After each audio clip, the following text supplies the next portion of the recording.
అయితే చాలా బాయిల్ అయిపోయాయి. ఇలా బాయిల్ అయినప్పుడు నేనేం చేయాలంటే ముందుగా ఇందులో కడిగి పెట్టుకున్న వాటర్ ఉంటాయి కదా, ఇవన్నీ వాటర్వి కొన్ని మనం ఇక్కడ పక్కన ఇలా చేసుకోవాలి.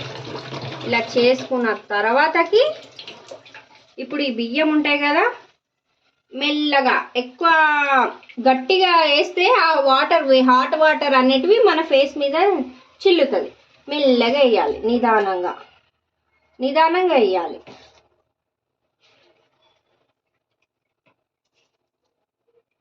నిదానం వేస్తేనే మనకు బెనిఫిట్గా ఉంటుంది. ఎక్కువ జల్లీని వేసినాం అనుకో అది ఫేస్ మీద పడుతుంది. ఇంకొకటి ఇది మరిగినది మన హ్యాండ్ మీద పడుతుంది.